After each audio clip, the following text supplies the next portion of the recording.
Hello hello les amis, bon vous le savez cette année la conférence de Xiaomi s'est déroulée sur 2 jours. 2 jours exceptionnellement dus aux nombreuses annonces de la marque. La première partie elle fut consacrée à la gamme Mi 11, au Mi Band 6 et également à un nouveau projecteur. Et sur cette seconde partie on retiendra quoi? On retiendra 1. L'introduction du premier smartphone pliable de la marque, le Mi Mix Fold. Et 2. L'entrée de Xiaomi dans l'univers automobile électrique. Oui, vous m'avez bien entendu, l'univers automobile électrique. Bon, je ne sais pas si vous savez, il y a eu de nombreuses rumeurs qui circulaient, des fuites également. Et le président, durant cette conférence, l'a bel et bien confirmé, Xiaomi va faire son entrée dans cet univers et ce rêve entre guillemets d'un destin à la Telsa. Pourquoi pas, vous me direz. Allez, premier focus sur le smartphone Mi Mix Fold, premier smartphone pliable du géant chinois. La gamme Mi Mix, vous le savez ou vous le savez peut-être pas, c'est la gamme qui se veut gamme de l'innovation. Et après avoir disparu pendant quelques années, la gamme renaît à travers ce Mi Mix Fold. Alors, que faut-il en retenir? Quels sont les points qui m'ont marqué particulièrement? Comme d'habitude pour cette petite conférence, j'ai fait pas mal d'annotations sur mes petites feuilles. Sur le plan visuel déjà, bon, clairement, il n'y a pas trop d'innovation sur ce point-là. Le Mi Mix Fold est, on va le dire, un clone du Galaxy Z Fold 2 de Samsung. Smartphone qui se replie vers l'intérieur et qui s'ouvre comme un petit livre. Alors, lorsque le smartphone est en position fermée, vous avez à l'avant un écran AMOLED de 6,52 pouces, 90 Hz, et lorsqu'il est en position fermée, vous avez un écran qui offre une diagonale de 8,01 pouces. Afin de pouvoir profiter au maximum de ce bel écran, Xiaomi a vraiment mis le paquet sur le plan technique. Vous avez un écran déjà Dolby Vision qui va offrir donc un visuel quasi idéal.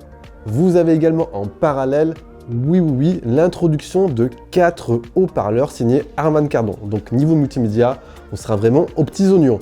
Sur le plan performance, on aura bien évidemment le Snapdragon 888 et côté autonomie recharge, on aura 5020 mAh et la recharge filaire 67 watts. Au-delà de l'aspect technique, ce Mi Mix Fold, il se veut également être un bon compagnon pour la productivité. Alors qu'est-ce que j'entends par là?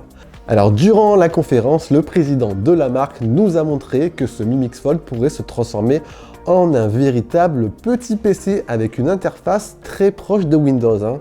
Donc, d'une manière générale, ça serait un smartphone idéal pour le côté multimédia, pour le côté ludique, mais également pour travailler de temps en temps via ce mode bureau. Sur la partie photo maintenant les amis, il y a franchement 2 belles innovations, 2 points très intéressants qui inaugurent pas mal de promesses pour l'avenir. Donc à l'arrière, on aura un bloc photo, bon tout à fait normal. Configuration, 3 capteurs photo, vous avez un capteur principal de 108 mégapixels avec le pixel binding 9 pour 1.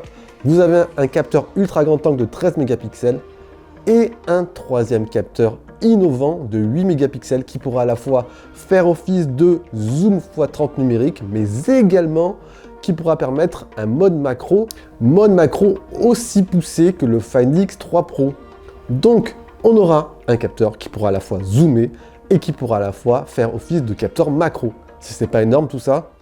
Alors tout cela a été possible sans rentrer forcément dans tous les détails techniques par la technologie dite de lentille liquide, mais aussi par la nouvelle puce maison, la puce maison baptisée Surge C1, qui permettra en gros d'améliorer le traitement de l'image. Bref, 2 points qui vont encore pousser davantage l'expérience photo, mais pourquoi pas aussi pour l'avenir diminuer le nombre de capteurs à l'arrière des smartphones.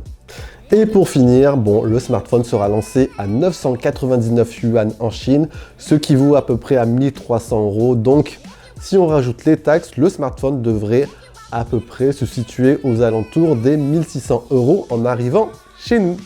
Alors, vous en pensez quoi d'une manière générale de ce smartphone? Personnellement, je suis très intrigué de ce troisième capteur qui m'a l'air honnêtement assez bluffant.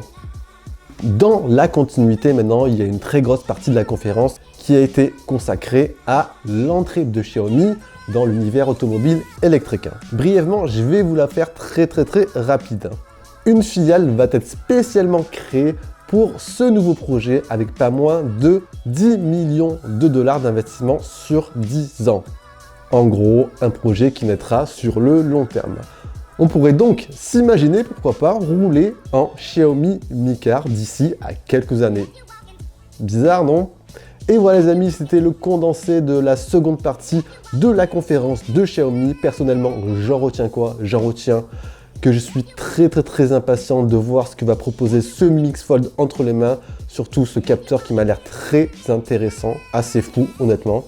Et de ce pari assez fou mais ambitieux de Xiaomi de faire son entrée dans l'univers automobile électrique. Un pari qui m'a l'air, pourquoi pas, réalisable sur le long terme. Hein. On verra d'ici quelques années. Comme d'habitude les amis, si vous avez apprécié, n'oubliez pas d'envoyer le gros pouce bleu. Si vous ne l'avez pas fait encore les amis, abonnez-vous aussi. Il y a pas mal de tests qui vont arriver sur la chaîne. On se dit bien sûr à la prochaine. C'était Jo. Prenez soin de vous surtout. Allez, ciao ciao.